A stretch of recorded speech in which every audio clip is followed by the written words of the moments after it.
next Yanzi, we're not looking for the next JJ or whatever, you know. We just want to bring this person from A to B. That's it, you know. And then I think it's a very difficult chance for us in Singapore as musicians right now because the whole music industry is going crazy. Okay, everybody is wanting things for free, right? Yeah, whether it's the consumer or whether it's sometimes there's a lot of these kind of chances and maybe as a musicians all of us will understand this where some guy comes up to you and say, hey, let me give you a chance to exposure go and do some gig somewhere and get some exposure. Then you ask, oh okay cool, then what do I get? You get nothing, you get exposure, you know. This is a very, very common thing for musicians in Singapore. But for this whole Guinness movement, they actually not just give these 8 bands a chance to expose themselves in a clean way, and they also give them a chance to be part of this whole movement. Plus, they actually pay them. You know, these guys actually get performance fees, which is something really encouraging for us because we hope that more noble sponsors will take note that, you know, musicians also must one, you know. You ask them to do something, we must at least get a little bit of something, you know. So this whole movement is set like that, and although the performance venues given to the bands might not be a huge arena, big stadium, or whatever, you know, is most of the performance venues are in selected dining areas, which in local sense means kopitiam, you know.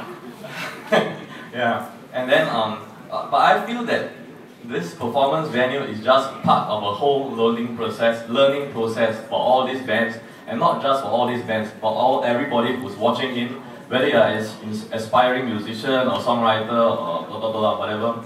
Because we are running editorials every week with Wopao, and we are on various media channels. Me, Lim and Xiaohan, we are on Facebook every day talking about this, and yeah, there's a Rise Together Facebook group, there's a Guinness Facebook group that basically this whole thing is a big guerrilla movement. So the whole selected dining area thing is just one small part of the whole learning process. Because actually nowadays, the whole music industry, like I said, is very messy, you know. So basically,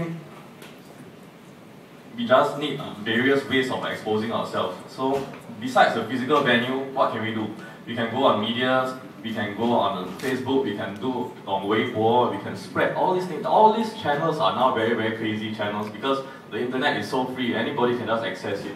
So we hope that any aspiring musician, besides the 8 bands, they come in, they join us, they might be able to learn something. I mean, 3 of us, we are chosen as mentors for this whole movement.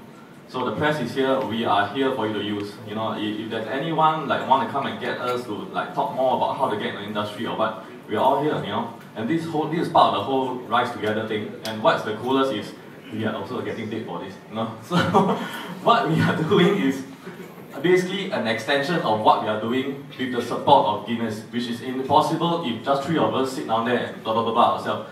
I don't think this thing would have been so successful, you know. And so, you want to say something? No, I just want to say that FM has always been very active in looking out for new talents, and also actively trying to look for venues for them to perform.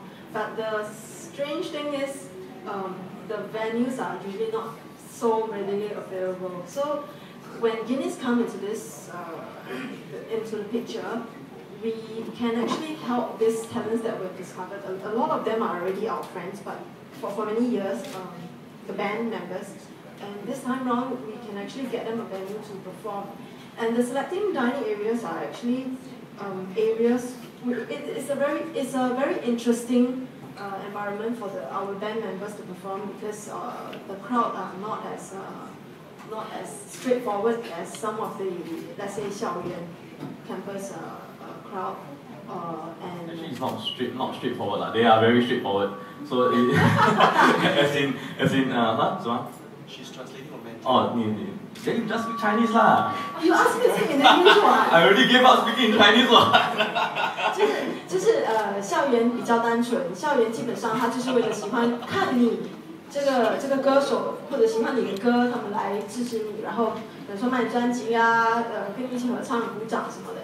但是这些 selected dining areas 的这些观众未必是我们认识的，或者是未必这整个气氛是其实乐团比较难以控制的。我们不知道当天来的那些观众他们是抱以什么心态，那他们有时候会有他们自己的一些要求。那其实这样子的话，它反而是对团员的一个比较好的训练，是因为当你在学会应对这些比较难以unpredictable 怎么讲，难以预料，就是我们可能说没有那么单纯的